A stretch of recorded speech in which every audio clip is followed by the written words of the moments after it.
Welcome to another edition of Voices of Genius, the dawn of the new world.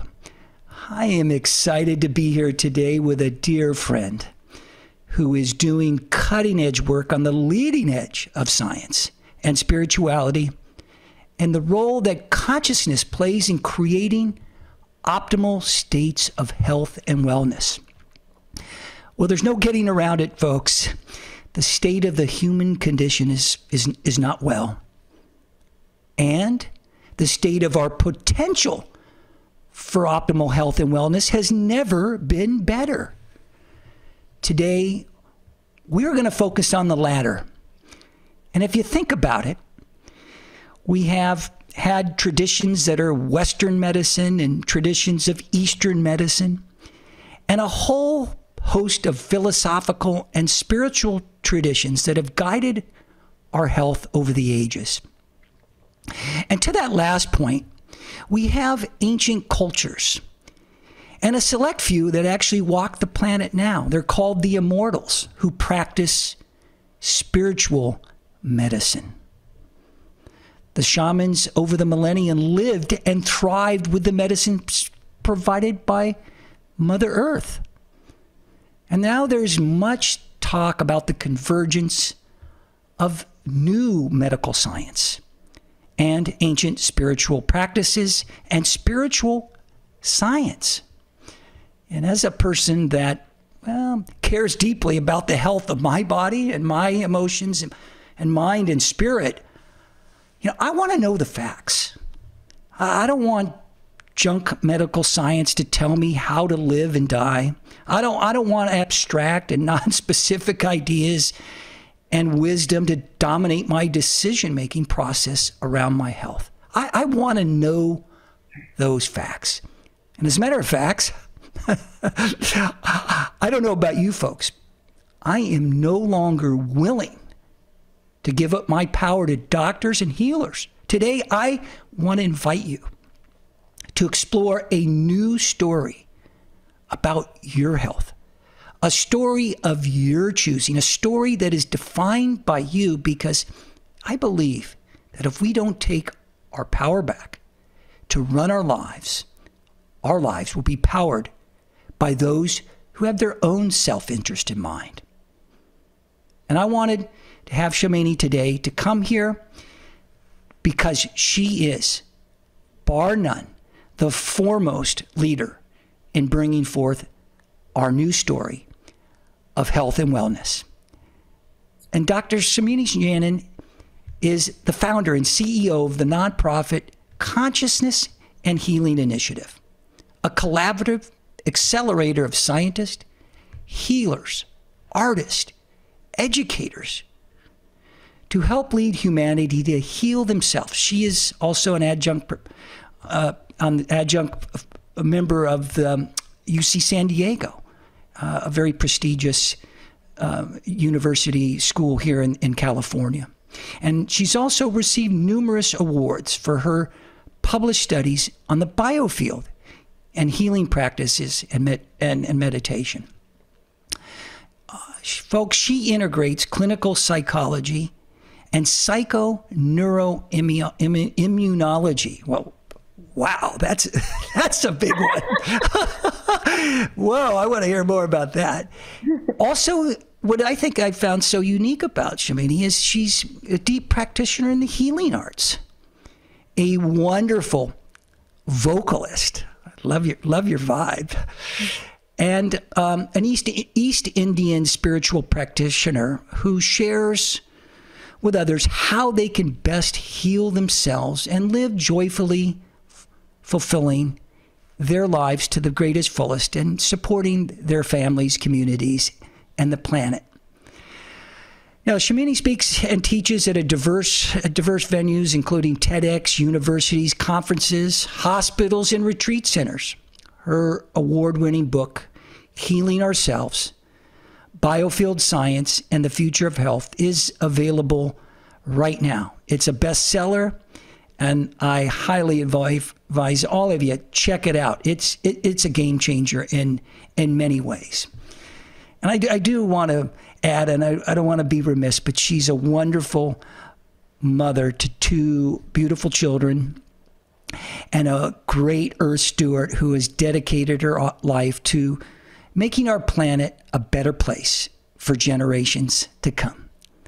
Welcome, Shamini. It's great to be here. Great to see you again. Gee, Adam, wow, what a beautiful introduction. And thank you for dealing with the word psycho-neuro-immunology. I joke and I say, that's what my PhD is in. That's my research background. And I always joke and say, if you can say that word 7 times really fast, you get your degree. Nobody can say that word. So just to let you know, if we end up referencing psycho-neuro-immunology, we ourselves call it P&I for short, because nobody really wants to say that word. Well, I got to tell you, as I was beginning to think about our conversation today and looking at your extensive bio and things, I had to repeat that like 3 or 4 times, to be honest with you. It worked. Well, let's get started today. And I always love to begin Voices of Genius with, who are you? And what kind of brought you to where you are today, to do what you do, to share your gifts and genius, and share with us just a bit in any way you choose, a little bit about yourself. Sure. Well, I guess I would say I'm an embodied soul, like all of us, right? And playing really wonderful roles out in the world as a mom and a scientist, nonprofit leader, lover of singing, lover of energy. And I've always had just a deep curiosity and passion for knowledge, I'd say, growing up. And as I get older, the thirst for knowledge has become a deeper thirst for wisdom, right? And self-realization, which has always been sort of a thread that's woven through my life. And that, of course, is, growing up in the East Indian spiritual tradition of Jainism, which I would consider my spiritual home, has always sort of led me as an embodied soul. And I think because of the worldly experience, right, being raised and brought up in South Carolina as a woman of East Indian descent, surrounded by Baptist Christian friends, and growing up in the Western world of education, I started realizing right away that, like, wow, we definitely have diverse streams of wisdom in this world. And they're not necessarily talking to each other. They're not even necessarily acknowledging each other. And when it comes to matters of the spirit and health, we are so fractured as a global family. So part of my passions throughout the world is to help bring those wisdom streams together so that we can be fully whole in all aspects of our life and uncover the wisdom and the practice of our own healing potential. Because as you alluded to, Adam, in the beginning of this discussion, this is the time for us to come into our own agency when it comes to healing ourselves and others. And so what I'm really excited about is to sort of share what we've been learning on the journey, scientifically, as well as spiritually, from our healing practitioners, and the research that we've been doing, investigating these facets of what have been considered mysteries or beyond the realm of science for some reason for many years. Things like energy, things like what we call the biofield, fields of energy and information that connect us and heal us. That's how we describe it, from the Western science perspective. These invisible fields that we know link to our experience as vibrational beings. We have these experiences, right? Many of us maybe have had energy healing done to us, so to speak, or we've engaged in energy practices like Tai Chi, yoga, meditation, so many. We have these experiences. How do those actually translate into addressing some of the very massive onslaughts to our well-being that we see today, like chronic disease, like mental health issues? I don't think I need to tell you, Adam, and probably your listenership knows this, but suicide is the 10th leading cause of death in the United States right now. And for young people, ages 18 to 24, it's the second leading cause of death. Yeah. Yeah. And if we start really taking a larger look at this, you know, as a global family, but also I would say from the clinical psychology and mental health perspective, we recognize that one of the reasons that we have gotten ourselves into this mess is because we've bought in to the idea of separation as being real. Yeah. Right? And what the science is showing us is that we are continuing to evolve by finally honoring, recognizing, and understanding those ancient wisdom streams that have always come from a cosmology of connection. And here we're talking about all types of indigenous forms of medicine. Mm-hmm. Ayurveda, Chinese medicine, African medicine, native medicine. Those understandings of the cosmology of connection are now starting to take root in our so-called Western empirical science, where we can really explore things like energy, the biofield, and understand how deeply this vibrational sense that we have is actually healing us all the way down to our cells. So I'm super passionate about that. Like you mentioned, I've kind of dedicated my life to this because, you know, I just feel like, wow, you know, we've been missing the boat like our whole lives on this. So, you know, how is nobody really, the mainstream, let's say mainstream modern medicine and healthcare, they don't understand this, right? Yeah. Most of them don't believe in it still. And yet these results are literally staring us in the face, telling us about the incredible potential we have as human beings. You know, it's like, well, you know, as soon as I started learning about this from my own research and others, I was like, well, everybody needs to know this and we all need to be able to use it, to connect with it, right? So that's kind of what drives me. Well, thank you for that. And there's such a rich treasure trove and so much there to dive into, and today we won't have time to do all of it, but I want to touch upon a few things that you mentioned, and you know, one of them, Shamini, is that you recently gave a TEDx talk up at Berkeley, my alma mater, on the science of interconnectedness, and you know, why don't we go over there for a minute? I haven't had a chance to see it, but I would love to check it out. But you know, what was your, let's say, the core message there? What were the key takeaways that you delivered in, I guess, 18 minutes or less, or whatever the requirement is? I would have a terrible time with that, but it'd be good for me, I'm sure. Well, you bet. And yeah, the TEDx journey is a journey, and there are many stories I could tell you about everything leading up to that. Right. And, that is to say, at the time of us talking here, it actually hasn't been released. I think it's under review at TED right now, and will be very interesting to see how they respond to it, because we went all the way with our healing connection, right? Anyway, there's lively stories that I can share about TED's position in areas like biofield science. They, like many mainstream folks, are very, very skeptical of the field, and yet the data is very real. And I will say that everything that I shared in that TEDx, which I hope that they would not flag or ban, so that's what I'm holding space for. Yeah. It's all based in peer-reviewed, published studies in excellent journals conducted by incredibly credible scientists at major universities. So everything that I shared in that talk and that I share in my book, Healing Ourselves, is absolutely based in, as my dear friend Greg Braden likes to say, rock solid science, right? So we can rest in that. The gist of it was this. We can look at the power of our human connection from many lenses in science. We have tended to look at things on the physical realm, which is fine, it's great. So we do things like neuroscience studies, and the neuroscience studies show us how powerful our human connection is.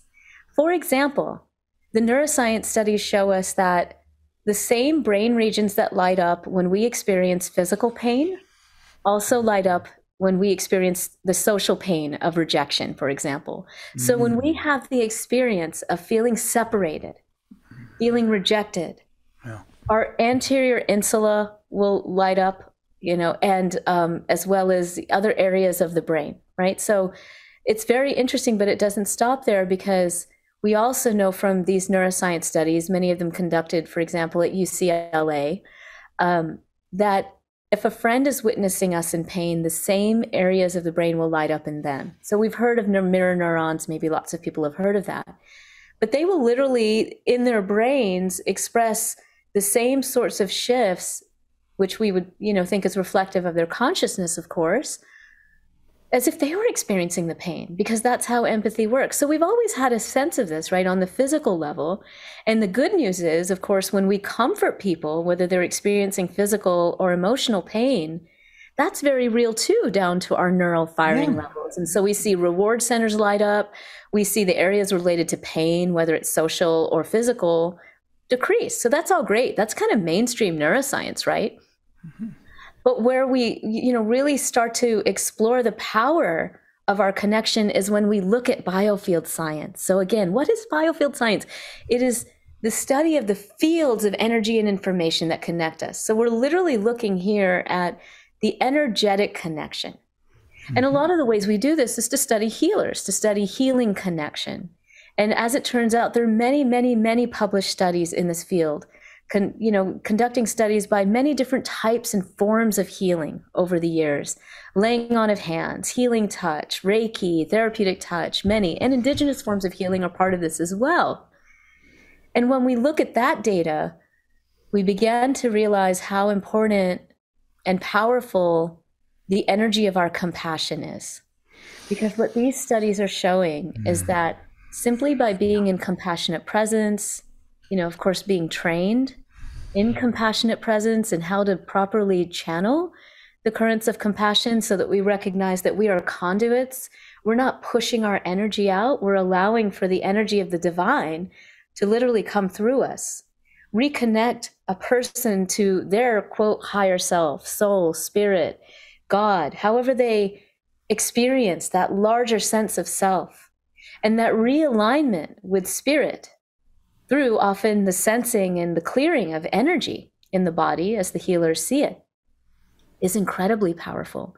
We see effects on healing that are tremendous. And when we look at the clinical studies, we see things like the significant reductions of pain, anxiety, improvements in immune function, improvements in hormonal shifts. And, I get into a lot of this in the book, which is heavily referenced, over 700 peer-reviewed published references exploring all of the evidence behind these healing practices, and also kind of key things that we can do to up-level our healing now. That's the third part of the book called The Healing Keys. Mm-hmm.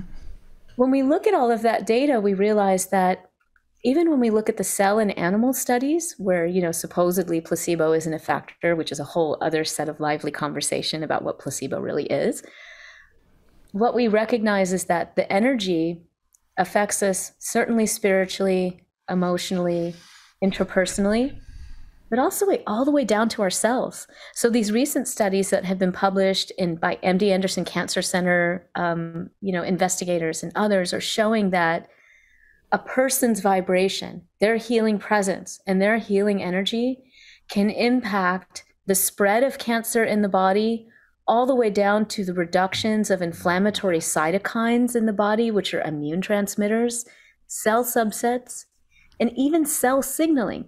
So all the way down to cell communication, our energy is very real and very powerful. So whether we use that for helping to heal ourselves, first and foremost, we got to move past the archetype of Chiron, the wounded healer, right? We're moving past that now. Yeah. And we're in the presence and place to foster healing in another.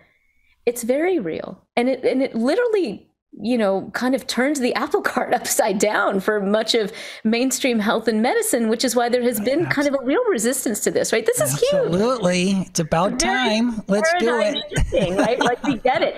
And I could tell you stories about what some of my fellow colleagues have gone through to even conduct this research. And still going through, no doubt. Yeah, they're still going through it. Literally, and I'm not a conspiracy person. I don't like to wax on about the negative. I'm not going to fall into the trap of duality and us versus them thinking. We've got to move past all of that. Absolutely. And for sure. And hence bringing up, reclaiming our story of our health and medicine. And who better than you and your community to really be speaking so clearly about this? This is great. So I'm so appreciative of that, and I'm so glad you brought up compassion. And I don't know about you, but in the last few years, I've been in a deeper practice of compassion than ever before my 61 years. Just feeling the totality of what is going on our planet, our home, and all of it. So no better time than to be looking at the deep science in the biofield around that. And one of the things that drew me to you initially was you as a bioscientist, and just the curiosity surrounding that, and then listening to you and how these practices, these really ancient practices in so many ways, how they actually affect our neuroscience, how they affect our biology, how they alter our DNA. And I just noticed that you were doing a program with our good friend Dr. Bruce Lipton and others, and how epigenetics plays into these things. So it's just such a powerful time to be talking about practices and ways that each of us can engage, like practices of compassion, and what that really means. Mm-hmm. And what that can mean to ourselves and the people that we're in the same room with or same space with. It's just profound. And I want to reference something in your new book, Healing Ourselves, Biofield Sciences. And in that you say, the flame that lights the path of our health and healing emanates from a source that burns brighter than the darkness of our ignorance and the suffering in which we have found ourselves. That's because it is a flame of unification that represents the marriage of cutting-edge scientific advancement with ancient spirituality. Now, you've been speaking to this a bit, and I'd like to go a little bit more into this marriage. And, what does that really look like for, just say, me as an everyday lay person, and bringing these two seemingly philosophical, non-specific, abstract pieces of the human journey, our humanness, with the more hard data and the hard science. And when I read it, my thought was, boy, that sounds like an intersection, a marriage where miracles can happen. You have any thoughts? Can you share a little more on this marriage? You bet. So a couple of things. When we look at those two streams of wisdom and knowledge, right, and methods of inquiry, what we're starting to see is that, much like many of our indigenous wisdom holders have said, we're coming into a time of rebalancing the divine masculine and the divine feminine. So if we consider how Western medicine has sort of taken hold over the last 100+ years, it's really been more of that, what we might call masculinized approach, right? We have gotten really good at diving really deeply into the macroscopic and microscopic aspects of each organ, and kind of slicing and dicing and saying, okay, well, I'm going to go study the brain and you're going to go study the heart, and we're going to dive really deep into each of these things. And maybe one day we'll come back and talk, but probably not, right? So we have all these ways of specializing. And then what happened, we kind of took that like very far, but almost too far, because we lost the balance of the feminine, and we'll get to that in a moment. But just to follow, if we were just to follow this trajectory of where we are right now with what we might call reductionist, materialist forms of medicine, okay? Now, I want to say that I'm not necessarily in resonance with all my colleagues that all of that is bad, bad, bad. Okay, nothing is really truly bad. There's a reason why that evolved, right? We couldn't figure out how to solve certain problems. We, created antibiotics that saved many lives, but then we thought, if we have a hammer, everything's a nail. And that was the problem, right? That was the actual problem. We just went down one path only. So reductionism, and materialism served in some ways to help us figure out how to deal with certain things, but we sort of thought we could throw out the ideas of vitalism that were sort of rampant in our indigenous healing systems. And what is, quote, vitalism, right? We don't have to get all jargony here. Those cosmologies of connection always recognize that we are first and foremost all part of a larger consciousness. And I talk about this in the book, right? So the first part of the book is really exploring these indigenous perspectives on consciousness and the biofield and its relationship with things like karma and the subtle bodies, all of that, right? Fundamentally, those practices are all about knowing that because we are all part of the same fabric of consciousness, let's just call consciousness in this case from the Vedic, Tantric perspectives, big C consciousness as the Shiva principle, right? The divine masculine, actually. Consciousness without any form at all. The one, the all, you know? So what happens when consciousness comes into form, we have what we call the big B biofield, Shakti, the divine power that manifests life in creation, the expression of consciousness in all forms. This is actually the energy component that helps us understand, the biofield component that helps us understand the interconnection between all things, and why healing is the restoration of harmony. So it's a very different model from the reductionist, medicalized views currently, which is that healing is curing, getting rid of a disease. There's an invader inside me. I'm going to try to bomb it with some outside chemical, and then I'll be fine, right? Very, very limited view of healing. It's not really healing.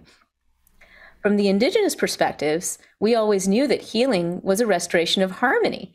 So if our consciousness, little c consciousness, say our waking consciousness, our conditioned minds, our embodied souls, right, are not in resonance with our environment or our relationships or the food we're eating, or even just sort of energetically stagnant, then it's an opportunity for us to come into harmony. So it turns out when we marry these types of streams together, we can help solve problems that we didn't know how to solve before. We can start to understand the communication between the feminine perspective here and the masculine perspective. So one example, there are colleagues in the Netherlands that have been doing studies looking at systems biology approaches like metabolomics, which is literally looking at the whole kind of readout of metabolites in the body. And they've actually been able to link that with traditional Chinese medicine diagnoses, right, of what we might call pattern formations or patterns in the body.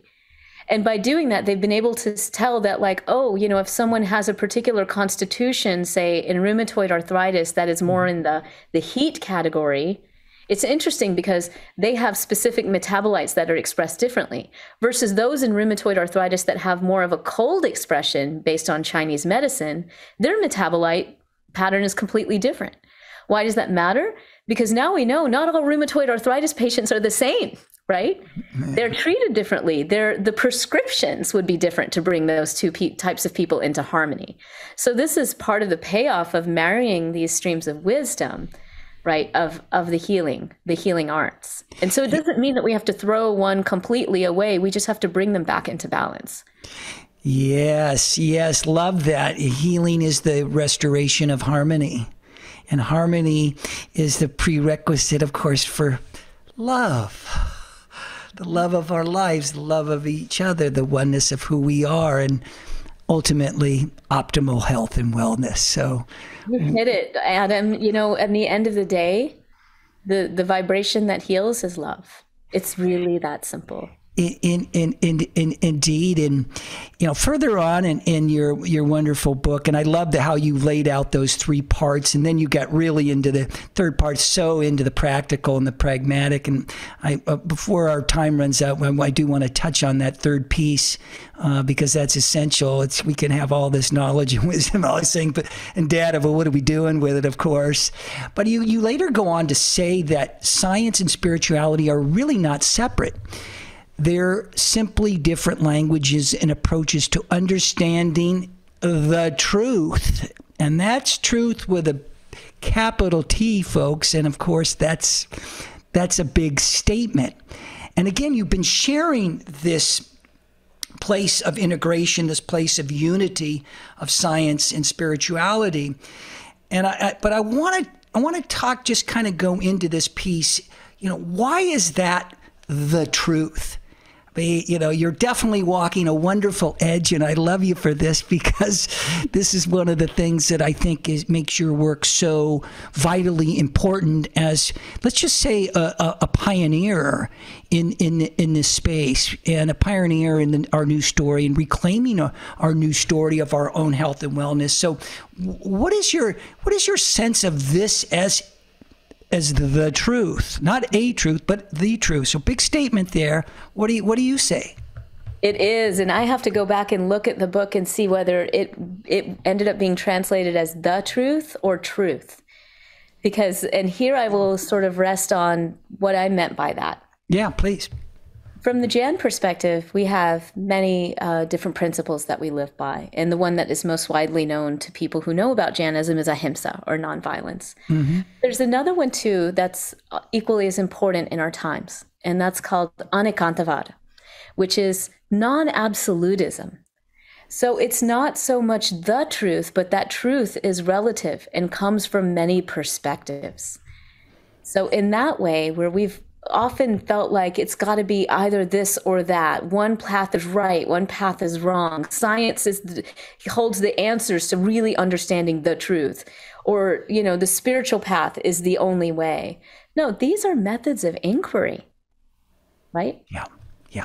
And then we just have to ask, like, the inquiry into what, right? And so if the inquiry is aligned with the inquiry of understanding the truth of who we are, yes. Right? Then both of these are languages, they're tools, and there are many others. The arts, as you mentioned earlier, my penchant for singing, like our experiences with creative flow through the arts is yet another path of understanding the truth.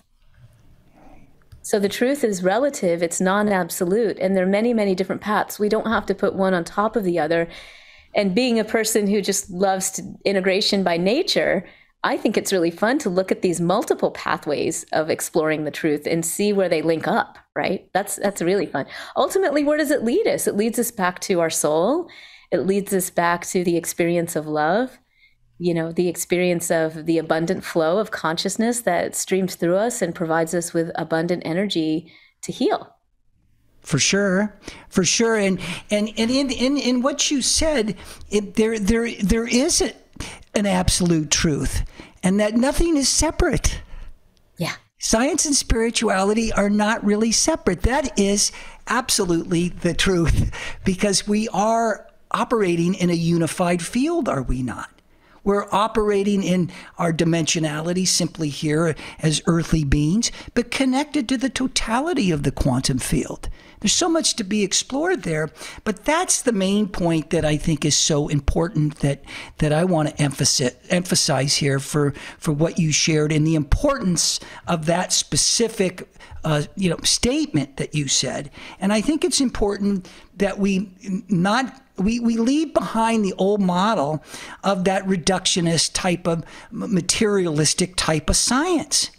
And this just speaks to the invitation, folks, to recognize that it's just simply a matter of language and approaches, as Shamini says, of understanding the truth. And I want to kind of go a little further here while we have a little bit more time. And do you think the problems we face in health emanate from the belief that our biological, physiological, psychological science has been so separated and bifurcated? We're touching upon this now, yeah. But is that the problem? Is just merely the separation, that we want to differentiate everything? We want to approach it from more of a masculine, kind of hard, linear, straight line approach first. Well, wait a second. Maybe we need to be more discerning, more open,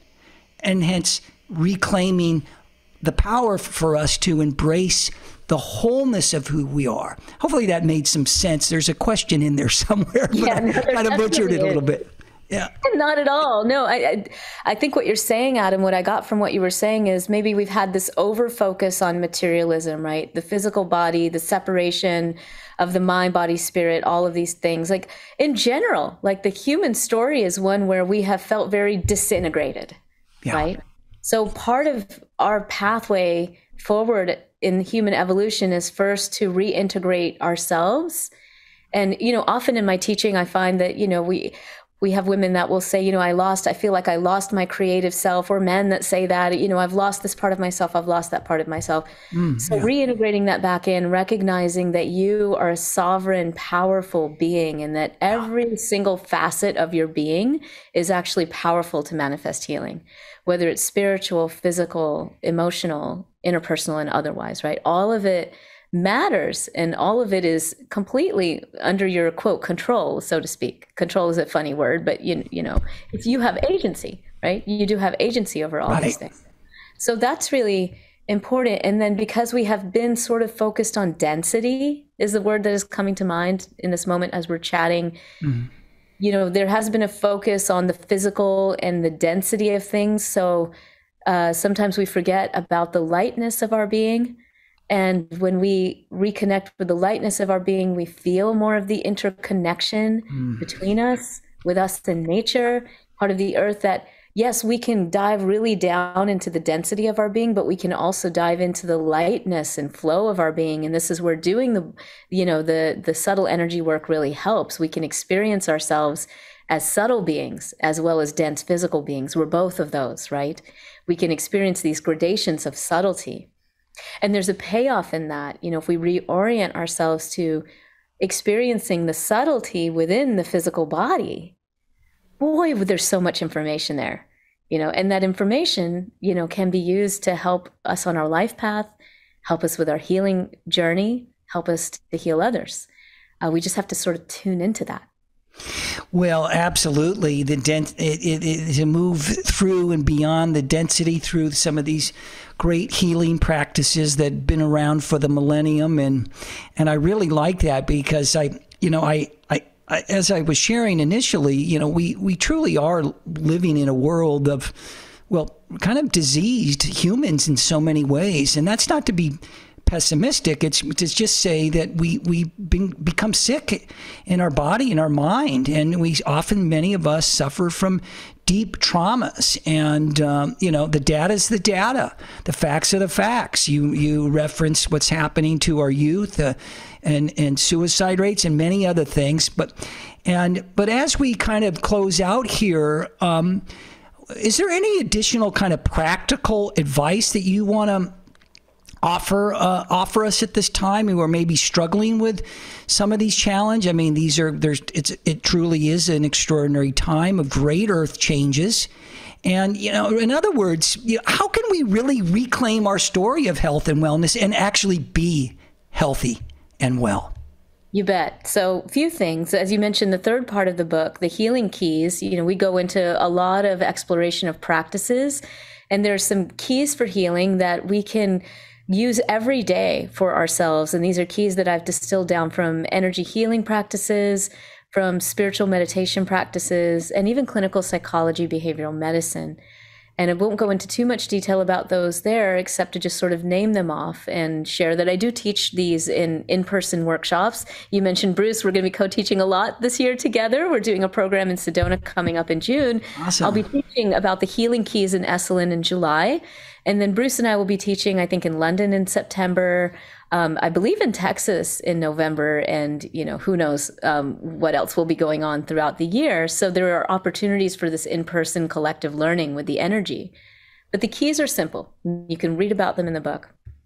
Grounding into presence for vitality, flowing with emotions and connecting with creativity, fostering strong intentions. And here we draw from the yogic tradition. So we understand that fostering intentions is not just about the mental, but the marriage of the vital with the mental. That's the secret, I guess you could say, about it. Opening to connection, which includes our support system in this world and also with spiritual guidance. And surrender, a huge part of the healing process. And then the final thing I would offer is when we feel sort of beat up by the world, personally, I always find it incredibly healing to come back into nature and witness the creative life force energy that is in every living thing. So whether you're observing an ant on the ground or you're watching the flower bloom and decay, the marvel of the life force energy that runs through all of us. And then you begin to feel it yourself as you're observing nature. It just reminds us of our place in the world, you know, before we take ourselves all too seriously as human beings. Well, absolutely. I mean, life is way too important to take seriously. For that matter. Oh, it kind of reminds me. Do you have a cure for terminal seriousness? Yeah. Costumes and singing, as you know. One of my rock bands was called Nuns and Moses. I came out on the stage as Moses and made the dudes dress as nuns, and we just this is it. Of course, what I said, the path to enlightenment is through the ridiculous. So the more ridiculous you can make yourself, the more you can release your ego, and the more fun you will have. Ridiculousness is a cure for terminal seriousness. I absolutely love that. But one of the things that I'm enjoying practicing myself is that the magic is alive. You know, the magic in our medicine, the magic in our life, the magic of our lightness, the magic of, well, those little ants that you referenced, and how wonderful to, you know, be moving through the density with you, my dear. Thank you. Thank you. I've been blessed to be here with you. We all have been enjoyed what you have to share, and I encourage everybody to check out your work at CHI and more.